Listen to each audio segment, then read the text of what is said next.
ये चीजें भूल से भी दूसरों को भेंट या दान में ना दे, घर से लक्ष्मी चली जाएगी।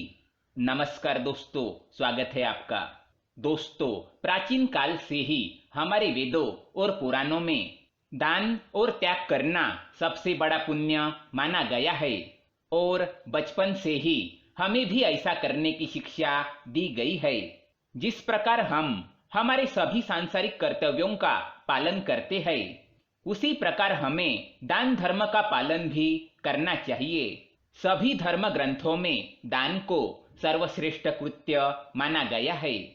मनुष्य की कमाई के 5 हिस्से होते हैं और उसमें से एक हिस्सा दान के लिए होता है और ऐसा करने से ही उसके धन संपत्ति की वृद्धि होती है। ज्योतिष शास्त्र के अनुसार दान धर्म करने से आपके कुंडली में जो दोष है उन्हें भी दूर किया जा सकता है। इसीलिए कुंडली में जो ग्रह कमजोर स्थान पर हो या जिस ग्रह का दोष है, उस ग्रह के अनुसार दान धर्म करने से इन दोषों के प्रभाव को कम किया जा सकता है।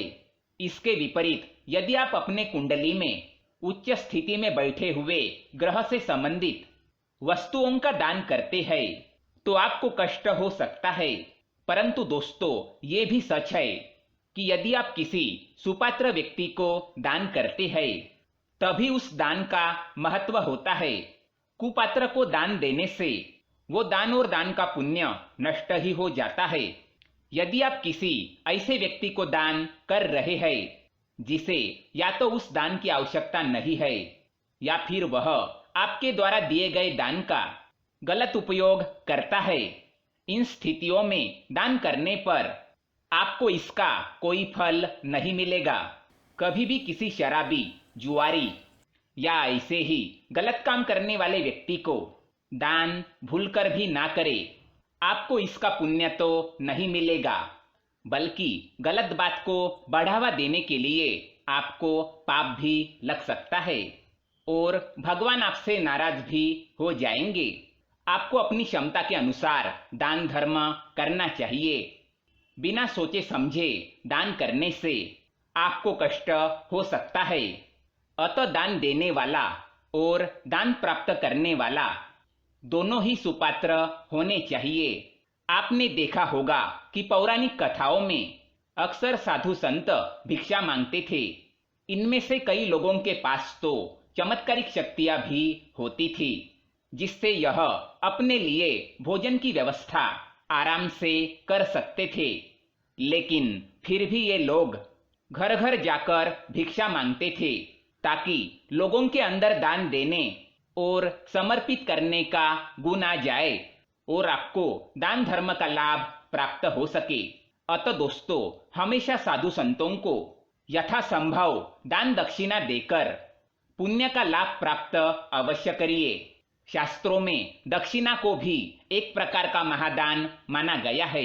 लेकिन दोस्तों, कुछ ऐसी भी वस्तुएं हैं जिन्हें हमें भूलकर भी दान अथवा भेंट में नहीं देना चाहिए, अन्यथा उसके दुष्परिणाम हमें भुगतने पड़ सकते हैं। तो आइए जान लेते हैं कौन सी है वो वस्तुएं।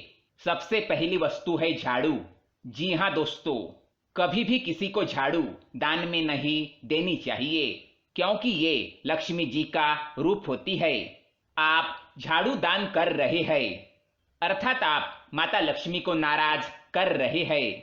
हाँ, लेकिन किसी खास दिन पर आप मंदिर में झाड़ू दान कर सकते हैं, लेकिन किसी व्यक्ति या रिश्तेदार को या किसी पड़ोसी को झाड़ू उधार में, भेंट में या दान में कभी ना दे। दूसरी बात, इस प्रकार दान में यदि आपको देना ही है तो हमेशा अच्छी और नई वस्तुओं का दान करें और कभी भी किसी त्योहार पर पुरानी हो चुकी, खराब और टूटी फूटी वस्तुओं को दान में कभी ना दे। बासी और सड़ा हुआ खाना कभी दान के रूप में ना दे। इससे ना तो दान देने वाले को अच्छा लगता है और ना ही आपको किसी तरह का पुण्य मिलता है।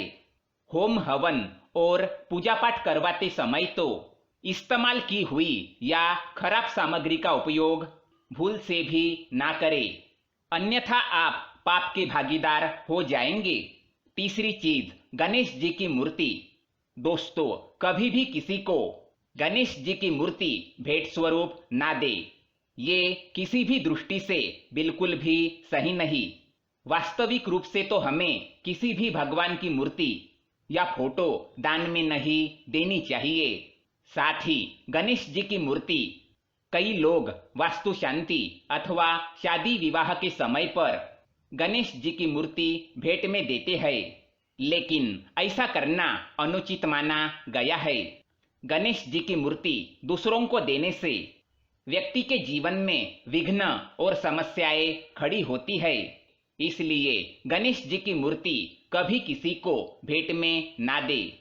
तो दोस्तों, ये थी ऐसी कुछ महत्वपूर्ण वस्तुएं जिन्हें दान में देने से आपको परेशानियों का सामना करना पड़ सकता है। इसके अलावा स्टील या प्लास्टिक की वस्तुएं, नुकीली वस्तुएं, धार्मिक साहित्य इत्यादि दान में ना दे। यह चीजें आप भेंट में दे सकते हैं। तो दोस्तों, अगर ये जानकारी आपको पसंद आए तो वीडियो को लाइक करें, कमेंट में जय श्री गणेश अवश्य लिखें।